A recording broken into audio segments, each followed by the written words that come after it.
అందరూ ఆహ్వానిస్తుంది. ఏ పార్టీ కూడా దీన్ని వ్యతిరేకిస్తారు. తెలంగాణలో సామెత ఉంది, అత్తను కోడలు అడిగిందట, అత్తనే కొడుకును కంట అని అంటారు. కొడుకును వద్దనే ఫస్ట్ అత్త ఎవరైనా అంటారా? ఇది అంతే.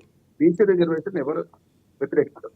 కానీ అంతా సానుకూలం కావాలంటే చాలా అవరోధాలు ఉన్నాయి అన్నారు. ఎస్సీ రిజర్వేషన్ల వర్గీకరణలో కొన్ని సానుకూల పరిణామాలు ఉన్నాయి. తప్పనిసరి సుప్రీంకోర్టు ఒప్పుకున్నది, కేంద్ర ప్రభుత్వం చట్టం చేసింది. రేపు ఖచ్చితంగా ఎస్సీ రిజర్వేషన్ల అమలు సమస్య లేదు.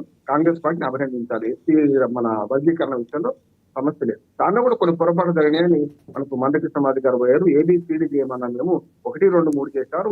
మాకు 11% మాదిగలకు రావాలి రిజర్వేషన్లు, అది 9 వస్తున్నాయి, 11 పెంచండి అని.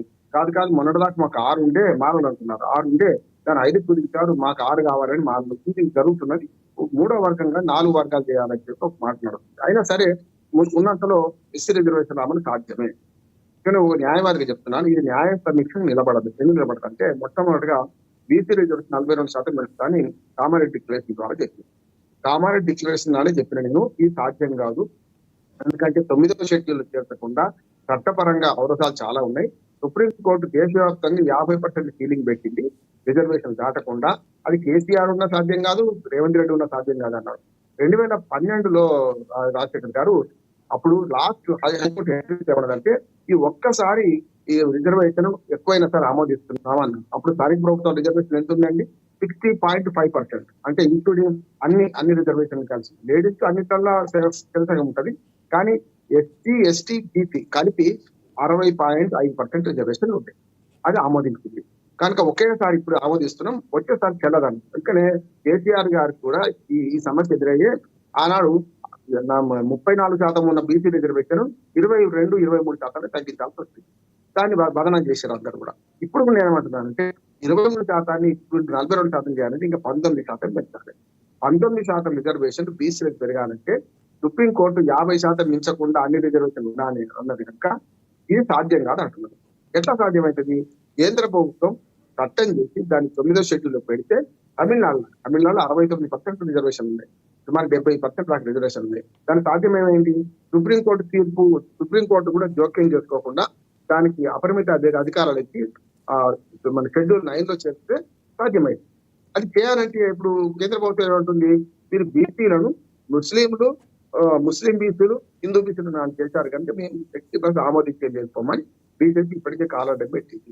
కనుక బీజేపీ గవర్నమెంట్ రేపు పార్లమెంట్ లో చట్టం చేసి దాన్ని 9వ షెడ్యూల్లో పెడతారంటే నమ్మకం లేదు.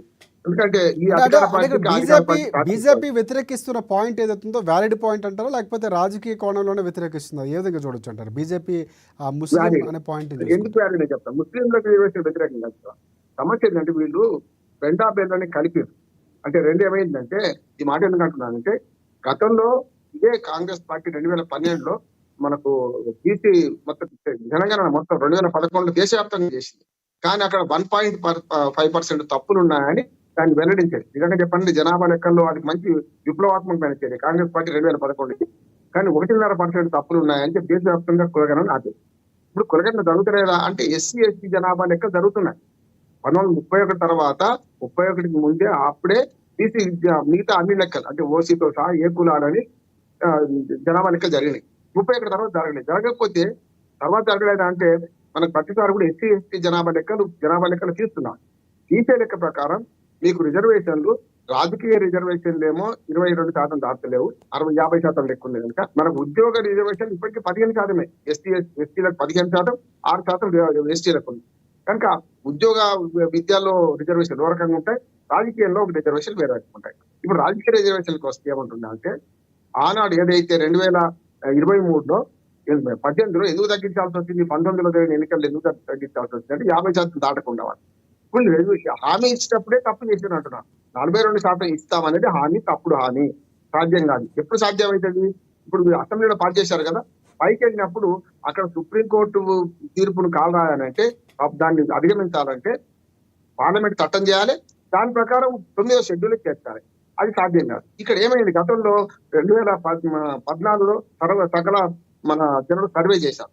ఆ సర్వేలో అప్పుడు ఏం చేశారంటే 46% ముస్లిం మన బీసీలు ఉన్నారని చేశారు. అక్కడ తర్వాత 51% అని మళ్ళీ లెక్కలు వచ్చేది. 2014లో 51% ముస్లిం మన రిజర్వేషన్లు ఇంక్లూడింగ్ బీసీ దూదేకుల ఇవన్నీ కలుపుకొని వచ్చినాయి.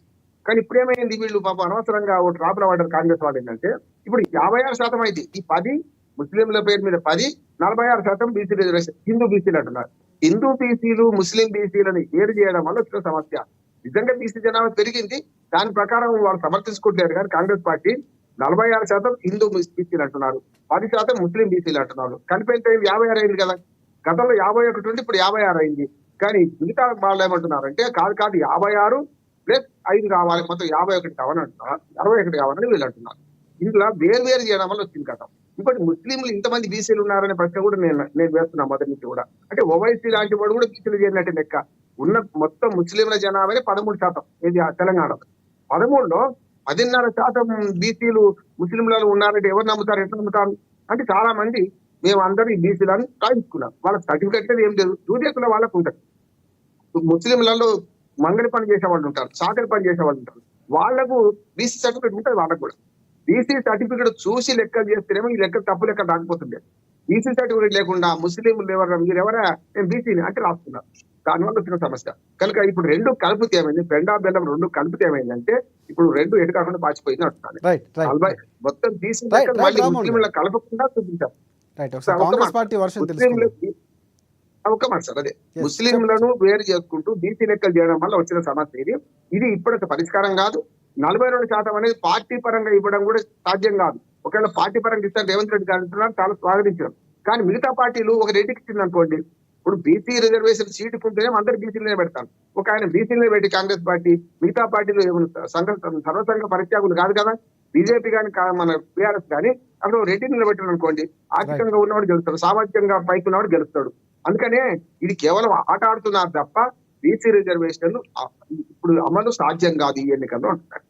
ఎస్ ఎస్ ఎస్ శివలాల్ గారు, అంటే ప్రధానంగా ఒక అంశం అయితే ఏదైతే లెక్కల్లోనే ఇందాక ఆయన ఒక పదాన్ని ఉపయోగించారు, ఇటువైపు పెండా బెల్లం రెండు కలిపినటువంటి పరిస్థితి కనిపిస్తుంది. అంటే అక్కడ వేరు చేయడంలో కాంగ్రెస్ పార్టీ లెక్కలు వేయడంలో ఒక రకంగా లెక్క తప్పింది.